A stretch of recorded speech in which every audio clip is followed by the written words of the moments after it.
जय श्री कृष्ण। श्री कृष्ण ने महाभारत में गीता का उपदेश देते हुए अर्जुन से कहा है कि आत्मा अजर है, अमर है।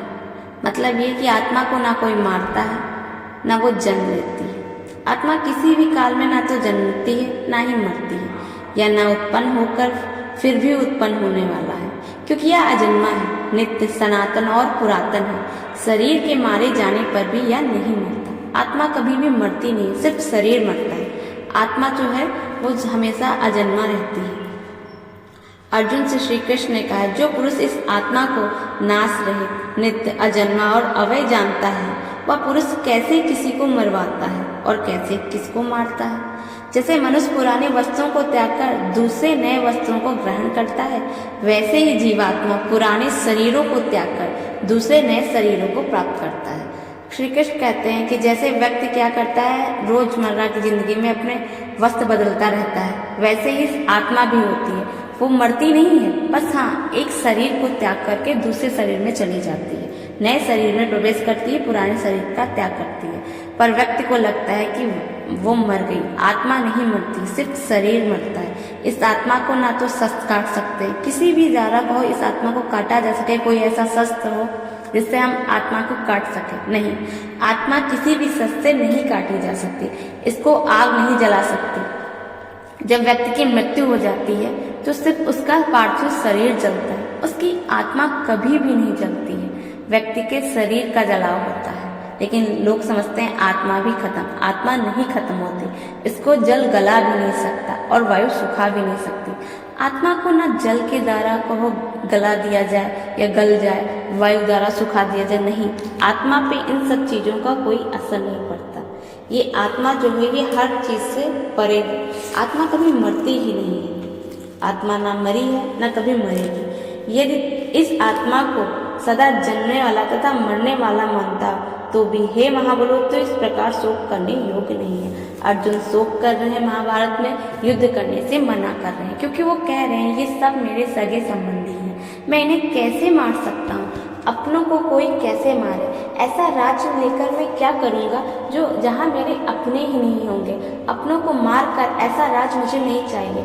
आप इस जगह का राज करें, एक मतलब लोक का राज करें, मैं तो परलोक का राज भी नहीं चाहता अपनों को मारकर।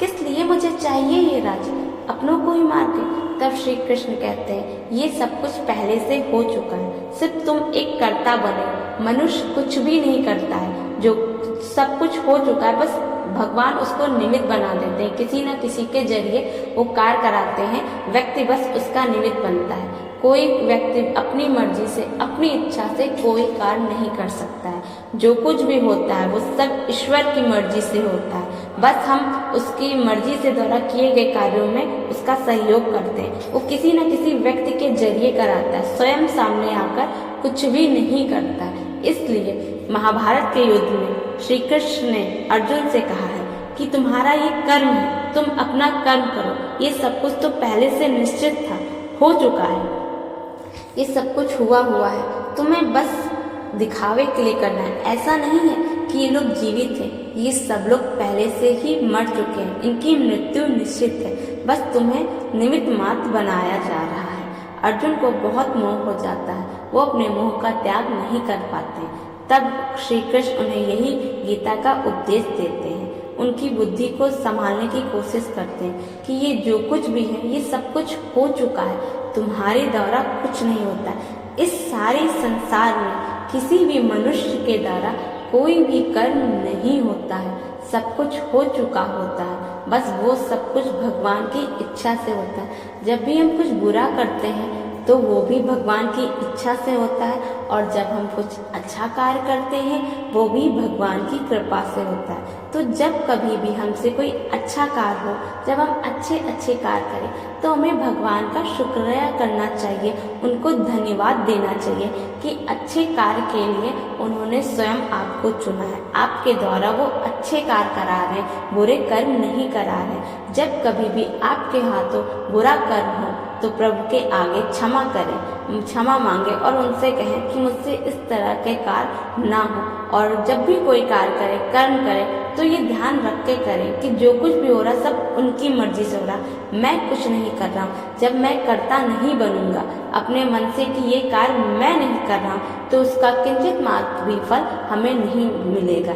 इसलिए कोई भी कार्य करें वो सब कुछ श्री ठाकुर जी को अर्पण करें, उन्हीं को अर्पण कर दें, उन्हीं से कहें ये सब कुछ आप कर रहे हैं, मैं कुछ नहीं कर रहा हूँ। जब आप ये कहेंगे कि मैं कुछ नहीं कर रहा हूँ, तो किसी भी बुरे कर्म का फल आपको नहीं मिलेगा, क्योंकि वो मेरे द्वारा नहीं हुआ, वो तो स्वयं ठाकुर जी के द्वारा हुआ। ठाकुर जी ने निमित्त बना दिया है। इसलिए जब हम अच्छा कर्म भी करें, बुरा कर्म भी करें, सब उन्हीं को अर्पण करें, उन्हीं को कहें, तो हमारे ऊपर कोई भी पाप का भार नहीं चढ़ेगा।